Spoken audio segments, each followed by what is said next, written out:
Hey, Joe with Amber Creative. CMYK process printing uses the halftone properties I've discussed in my last two videos. The simple concept is to produce a CMYK divisible and calculated layering set so the dot pattern doesn't overlay the other colors. Now, it's still going to overlay the colors, but it can mix with them since it's a wet on wet print, and that's what's going to make all the difference. This allows the perception of multiple colors at a reasonable distance. As you can see in the example behind me, the halftone angles are set at specific angles to reduce the chances of a moire pattern while avoiding overlapping the dots. This is accomplished by providing an angle of dots per each color, which is angled just enough not to cause a moire pattern. In this example, we're taking a simple photo of a hibiscus flower, and I'm separating it into its raster parts.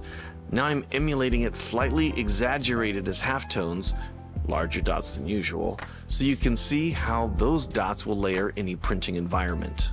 There are several pros to using process printing, achieving more colors than the 4 that are on the press by mixing them. CMYK inks are thin and smooth, so the print often has a lower profile and a softer hand feel than regular dense plastisol. As far as the pros goes, that's about it. There are several cons to printing process screen print. First, color matching. It's not going to happen since this is a technique 100% comprised of mixing colors. What you get on screen is not often what you get on the press. Try to avoid artwork with skin tones, Pantones, blue skies. You're gonna look a little bit purple if you don't back out some of the magenta out of there. Bright greens, not gonna happen. I'll show you an example of something we had to do to make it happen. If you want a pro tip from me, if you got a design that needs a little color boost in a few areas, then create a separate spot color and move it into the mix.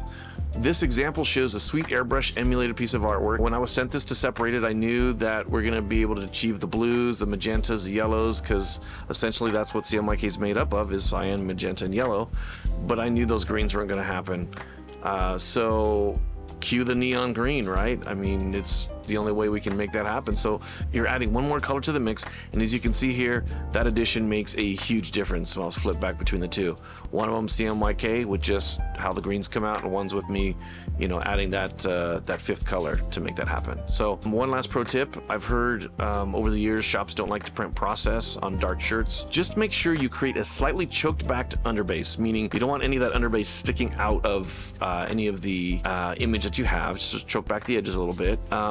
And then make sure that you keep the dot angle and the LPI pretty much the same as the black screen. Make it exactly the same. And be sure to flash the underbase before you start mixing all the process colors over the top. In conclusion, there are both pros and cons to using CMYK process printing. It is essential to weigh the pros and the cons before deciding whether or not to use the printing method for your project. Thanks so much for watching. Hope this video was helpful. Please like and subscribe. If you have any questions, please leave a comment down below. Fashion to the people.